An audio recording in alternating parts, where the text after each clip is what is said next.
Information shared on the following program is for general information purposes only. It does not constitute legal, tax, investment, or other advice, nor is it intended to recommend any particular investments, products, or financial instruments.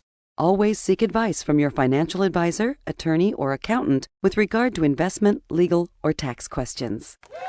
Welcome, folks, to another fun-filled edition of Who Wants to Retire Worry-Free?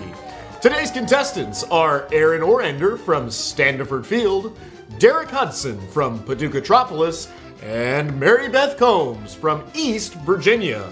And now, your host of our show, America's Money Missionary, Tony Walker. Hey everybody, Tony Walker here, and welcome to Who Wants to Retire Worry-Free? All right, I got a good question for the guest today. Here it is. It's a fill in the blank. Aaron, are you ready? Here we go. Cash is... too expensive. No. All right, Derek, I know you got this one, partner. Come on now.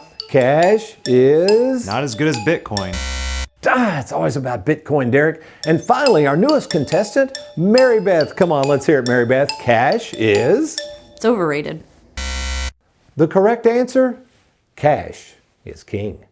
Welcome to the only show in the country dedicated to helping savers worry less about money, the Worry-Free Retirement, with your host, nationally recognized retirement specialist and four-time author, Tony Walker.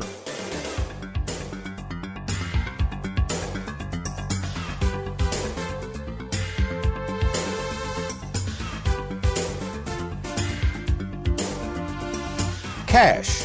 Cold hard, tax-free cash. To me, as a saver, there is no better, no more predictable, and more precious commodity than cash. Take this $100 bill that I'm holding in my hot little hands as you listen to this radio show being recorded on February 23rd, 2022, and on the surface, it's just a piece of paper issued and backed by the full faith and credit of the government. It represents a commodity that can be spent on anything of up to $100 in value. Always has been, always will be.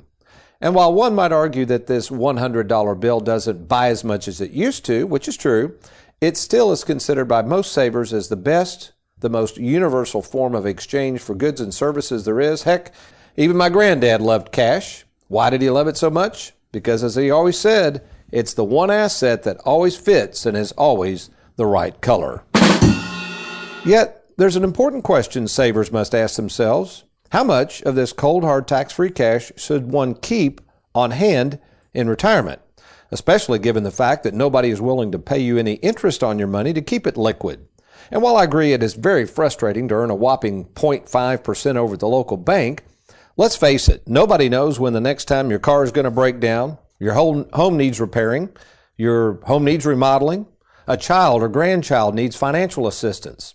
The list of out-of-the-blue expenses and various financial needs are numerous and, yes, sometimes unpredictable, which is all the more reason that, in my humble opinion, cash is and always has been king. Well, welcome, folks, to the Worry-Free Retirement. And yes, I am that little man in the sweater vest, not only the annuity king himself, but now, at least for this particular show, self-proclaimed cash king for savers, fiduciary and retirement planning specialist, Tony Walker. And before we get started talking about this notion of cash still being king, let me introduce someone who, I'm not sure how much cash he has on him right now, but as America's favorite financial sidekick, Mr. Aaron Orender. Good morning, Aaron. And do you want to disclose to the audience how much cash you have on you right now? Yeah, sure. Good morning, everybody. Let's see. Checking my wallet. I got about $17. Not in the bank, in cash. In cash. Right. Cold, hard, tax-free cash. Right. I got $25 in the bank, but that's pretty good. That's pretty good. Well, there's a raise coming your way soon. I know you've been here 8 years, but you just hang on, Aaron. We'll get you a raise eventually. You're doing a great job, son. All right. So I got to ask Aaron before we went on. I said, now you don't have to get too descriptive here. Has there ever been a point in your life where basically you were, let's just say, cash less? Yes. But may I ask when that was? Sure. That was right around 2004, and I had just graduated college. And I was, I don't know, probably one of the millions of kids who graduated college, and it was like, okay, now what? I remember physically feeling that way after, even the day after my graduation. I went to my college graduation, and it was a big deal because I was the first person in my family to graduate from college. So it was a pretty big deal. And then the next morning I woke up and it was like, okay, now what do I do? So for about a year or so, I kind of worked odd and end jobs and, didn't make a whole lot of money, and things were a little tight. Yeah, I've been there. I'll tell you the worst. I've been there several times in my life. Probably the worst feeling I ever had. And I want to use the word embarrassing. The most embarrassing point in my life, Aaron, was I'd moved to Lexington with my family. Okay, worked with a firm up there. Was not very successful, quite frankly. Moved back to Bowling Green. This was in 1991, and I kid you not, I was literally dead broke. Now, my wife, fortunately, was working as a nurse, but we just had one child, another on the way. Lacey was on the way. And I never will forget, I didn't have enough money to put a down payment on a house, so I had to go to my father-in-law, Mr. Moore, and he was kind enough, I say this somewhat facetiously, to loan me the down payment. And he told me, he said, now, I have a feeling you're strapped right now. Guess what he made me do? He made me sign a note. Right. Guaranteeing I would pay it back. You just said a loan. It wasn't a grant. No. It was a loan. And man, I don't know. I think that kind of put the whammy on me. And even as I tried to grow my practice for probably the first 15 years, now I'm fortunate. I've been pretty successful and doing much better financially. But there was a time, Aaron, I was constantly borrowing from the home and paying it back and borrowing more money. Really, I was always, probably for first 15 years of our marriage when I returned back from Lexington, cash strapped. So now you have to understand my perspective. Now, even though I know we're in this low interest rate environment, and also from my experience in working with so many savers, I really, really believe that cash is king. There is something about having money, and let's define cash, folks. Really, cash is, it's cash equivalents, and we'll get into that in the next segment. What is, in your mind, Tony Walker, you might be asking, cash? Well, cash to me is money you can get your hands on with little or no penalty. Listen carefully, folks. This is an important definition I'm going to share with you. Little or no penalty, and you can get that money, you'll like this, Aaron, lickety-split.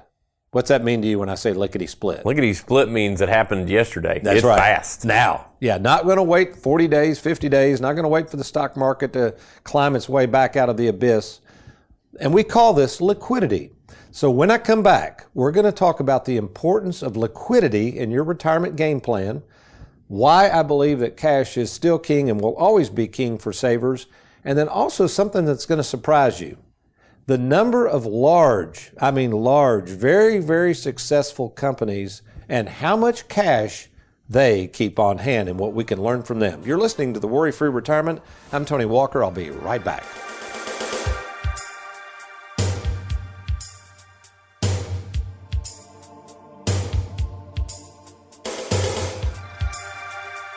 Have you recently retired, been laid off, or offered a pension buyout? Has the company you work for moved, been acquired, or closed its doors forever? And finally, do you have a 401k with a previous employer you'd like to move to safer territory? Then take advantage of this opportunity to move your 401k or lump sum pension to Tony Walker Financial. Let's meet in person to discuss your retirement options. Log on now to TonyWalkerFinancial.com to schedule your free, no obligation appointment. Let us help you today.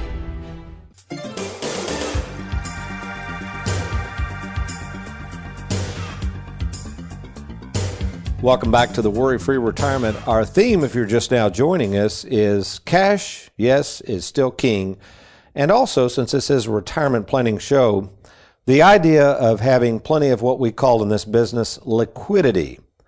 Now, Aaron, America's favorite financial sidekick, Aaron, when you think of even the term liquid, a liquid water in a bucket or going through a faucet, what does that really mean to you? What does the term liquid mean? I hear liquid and I think kind of free-flowing and kind of, it molds to the shape it's in, sort of. That's just kind of the first thing that pops in my head. Easy to move. Yeah, it's just easy to move. It's not a hard, solid. Yeah. Right.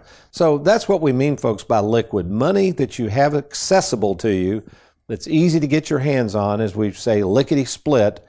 And specifically, when we're talking about cash or cash equivalents, those are assets that in most cases you can get at right away with little or no penalty or loss of the original principal. So we need to define that because we're getting ready to get into the difference between liquid assets and non-liquid or what we call illiquid assets. So what I thought we would do right now is just kind of go through, and I'm going to kind of give you a laundry list of the things. Now again, this show is dedicated to savers. We're not talking to investors and speculators. So this is for people who I like to say, as Will Rogers once said, are more concerned about the return of their money than on it.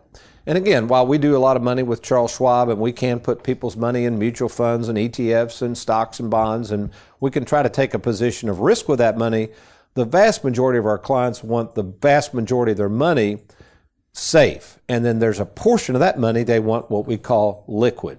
So let me go over several things that would be what we would call liquid or cash equivalents. The first category of assets would be those offered by banks.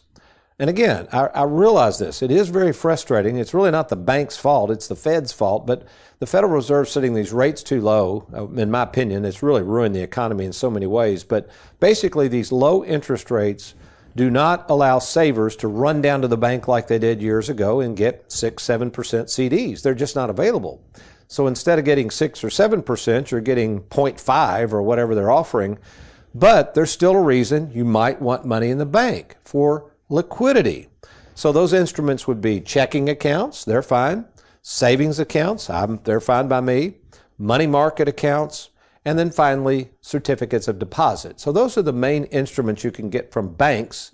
Obviously the longer term CDs, a 5 or 6 year CD, are a little less liquid because if you take the money out prior to the end of the term, there's going to be penalties. So remember, the key is liquidity means I don't have a lot of penalties or costs to get that money back out lickety split. Okay, the second category that can provide some really wonderful liquidity are insurance companies. Now, the types of products that I use for my own personal wealth management and for those who are trying to manage their own wealth and want us to help them, the first product would be a cash value, preferably a dividend participating whole life insurance. Aaron, I know you've heard this story time and time again, but it's worth repeating. When I purchased this building on Shelbyville Road that we're now in Louisville to record this studio, I didn't go to the bank. I went to my life insurance policy cash value, and I borrowed every bit of that out. And guess how quickly I got the money? Lickety split. Lickety split. And even when I contacted the insurance company, although I had to fill out a form, there was no underwriting. They didn't ask about my credit because they couldn't. They didn't ask what I was going to use it for. They sent the check within about 10 days, and it was completely tax-free because it was a loan. So there's your lickety split. And for those of you who keep hearing people badmouth whole life, tell them about this show because they really don't understand the value of that cash value. All right, the next thing a life insurance policy or life insurance company can offer are annuities. Now, annuities you do have to watch. Annuities, I'm going to show where they're liquid and illiquid. So annuities come with different terms, and these are called surrender penalties. So when you hear of an annuity that has a 5-year term, 10-year term, 15-year term, that means that if you were to get out of that annuity, let's say you put in $100,000 and it has a 10-year term, and let's say in the 3rd year you say, you know what, I need all that money. Send me all my money. Well, they'll send it all to you. It's completely liquid, but there's a problem. Because you got out of that annuity prior to the end of the term, in other words, the term was 10 years, you liquidated in the 3rd year, Aaron, they could charge you as much as 7 or 8% penalty. So let's say that annuity was worth 100 and let's just say it was still worth 100, just so I can do the math real quick. Well, they may charge you $7,000 just to get out of it. So I wouldn't really call that liquid, would you? No. No, not with that kind of penalty. Okay. 7,000's a lot. However, what a lot of people don't realize is most annuities, not all of them, most annuities have what's called a penalty-free withdrawal period during the term. So let's go back to that same example. You got $100,000 in an annuity. You're only 3 years into the 10-year term. You don't want to cash it in because of the penalties. However, most annuities would allow you to take out 10% of that amount, $10,000, Aaron, in that case, each year. So very liquid for a portion of it. Is that making sense? Okay. So again, part of that could be liquid. The next source of liquidity is what we refer to as government bonds, and specifically very, very short-term bonds. We're talking about treasuries that have maturities generally, a year to 2, not very far out. And those are very, very liquid. You can liquidate them very quickly and generally at very little possibility of loss. And then finally, this is going to surprise people. This is really not an investment. It's more of a strategy. But what a lot of people forget is the equity in your home is really an asset that could be accessed. Have you ever thought about that, Aaron? I mean, it's your money, right? If you have a $200,000 home and you have a $100,000 loan against it, that means the equity is $100,000. That's your money, right? Right. Well, how do you get at it? Without selling the home, you can't get it, right? Without selling the home, you can't. But you could borrow it. So, folks, a lot of people in retirement, I highly encourage them to secure, it doesn't mean you have to use it, but to secure from a bank a home equity line of credit. Now, why would you want to do that? Well, let's just imagine you've got a $200,000 home, even if it's paid for, okay? Let's use this example. So let's say the home is paid for, and you've been to me, and you know that down the road you're going to need a new car, and you're trying to figure out the best way to pay for the car, and the car is $40,000. And let's say, Aaron, this person has no liquid assets. They've got a $500,000 401k, which is not liquid, by the way. But they're just thinking, well, if I want a car, I'll just take it out of there. Let's walk through that. Okay, let's say you do that. So what did I say the car was worth? $40,000? Okay. So, John Doe says, well, I'll just take it out of the 401k. I don't want any debt. So they run over to the custodian of their 401k. They say, I need $40,000. And they say, fine, we'll cut you a check, Mr. Orander. Oh, by the way, we're going to take out $10,000 in taxes. You forgot about that, didn't you? Right. So that means you're only going to get $30,000. Well, that's not enough to buy the car. And since you don't have any savings, you go back to the custodian. You say, wait a minute, you didn't hear me. I need $40,000 of cold, hard, tax-free cash. Oh, in that case, Mr. Orander, they recalculate everything. We're going to have to take out $52,000. See, it even gets worse the more you take out because of the taxes. To net you, it's a key word, net you $40,000. Pretty expensive transaction, isn't it? Right. So what would be another option? Well, you could go to your banker, set up a home equity line of credit, borrow against your home, which is your asset. Now we're making the home kind of come to life a little bit. That $40,000 is all you need because there's no taxes because it's a loan. So that's a tax-free loan to you. Granted, you got to pay it back, but sometimes to pay back a loan incrementally over time and pay a little bit of interest rather than taking a huge tax hit makes more sense. So those are examples of liquid assets, okay? And that's just a primer. So folks, really and truly, if you're really looking at all this retirement stuff, you've got to get with somebody like us. Let us go through a full analysis, a detailed analysis on how much liquidity you really need. Now, before we take a break, let's real quickly go through assets that are what we refer to as illiquid. In other words, you might be able to get those assets out, but they come with a potentially huge penalty, huge cost, and in some cases, these penalties and costs are so large that guess what happens to the people, Aaron? They don't want to take the money out. So they never get to use it. It's kind of strange, isn't it? Right. You got money out there for future use, but because you can't get it or it's penalized to get it, you just leave it alone. You just leave it alone. So the worst culprit, this is going to surprise people, the worst culprit for liquidity, and it's the most popular investment strategy known to man, is the 401k plan. In fact, here's where it gets really, really bad. Most people I meet are putting their life savings in these 401k plans, and especially prior to age 59 and a half or prior to termination or prior to changing jobs, they can't even get access to the money, only up to $50,000 of loans, which is not a good deal to borrow from your 401k. We can talk about that more at another time. But so it's interesting, Aaron, that people have been bought into this notion that you should put all your money into 401k, which I'm not opposed to putting some money in there, and they have no other forms of liquidity, and then they finally arrive at retirement. I see this happen all the time. They come to me, now they're 60, 62, whatever, and they say, I want to retire. And I say, that's fine. How much is your 401k? Well, it's $200, $400, $500, $1 million, whatever it is. You know, my next question always is, how much do you have in the bank? And you would be amazed, Aaron. I'm talking people that have large 401k plans that have very little or if anything in the bank. Which begs the question, why is that? Well, the problem is they haven't understood that cash is king. So when we come back, folks, I'm going to share an actual case study I did, and hopefully this will help you understand the difference between immediate cash needs now and why you got to have some liquidity available, and then future cash needs in the future. I'm Tony Walker. You're listening to the Worry-Free Retirement. I'll be right back.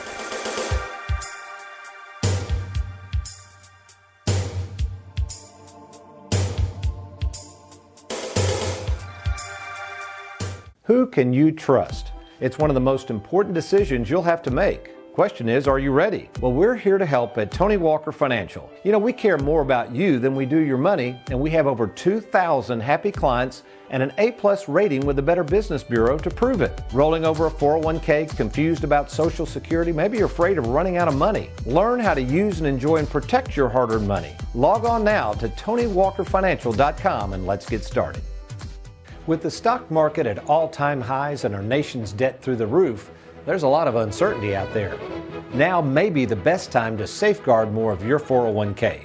Let's get started today by logging on to TonyWalkerFinancial.com.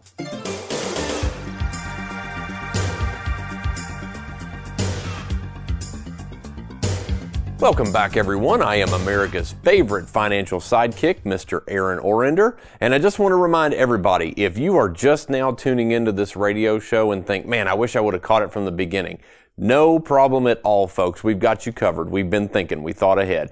All you got to do is go to SoundCloud.com. Just get on the internet, go to SoundCloud.com. Okay, when you get there, just type in the Worry-Free Retirement right up there at the top in the search bar. Click search, and you're going to find all of our past radio shows. Now, same thing with the television show. If you want to watch past episodes of the Worry-Free Retirement, no problem. We got you covered there as well. Just go to YouTube.com. That's YouTube.com. And again, right there in the search bar, what you're going to type in is Tony Walker Financial. Click search, and you'll see Tony's smiling face right there. Just click on that, and you're going to find all types of video content on our page. Thank you, Aaron. The way you said YouTube, I thought you were going to say yoo-hoo. Yoo-hoo. Okay, YouTube. All right, that was good. Thank you. All right, Aaron. The theme of our show is when cash is still king. And what's interesting, if you Google a lot of internet articles, a lot of people that are investors don't believe that. Or they'll say, well, who keeps that much cash? This might surprise you. I'm going to read off several large name companies. These are big companies. And I'm going to share with you, and you tell me if you're surprised by this, how much cash or cash equivalents these companies have on their balance sheets. Okay, let's start with Google. Now, by the way, these are all in billions with a B. These are not millions. So take a guess. Google, Google's a big company. How much money do you think they have sitting on the sidelines? I'll take a guess. I'll say 100 billion. That's a really good guess. Actually, 136 billion. Okay, go down the line. Microsoft, it's going to be less. What would you say? I'll say 100 with them. 100 again? No, still 130 billion. What about Amazon? Now, Amazon's dropping quite a bit lower, but still, Amazon's a big company. I've been wrong with 100 two times in a row, so I'll go up a little bit, Alex. I'll say 110. Actually, 79. Okay. I'll finish reading these off because it's just amazing. So billions, folks, that they have with a B. Facebook, around 64 billion. Apple, 64 billion. Oracle, 47 billion.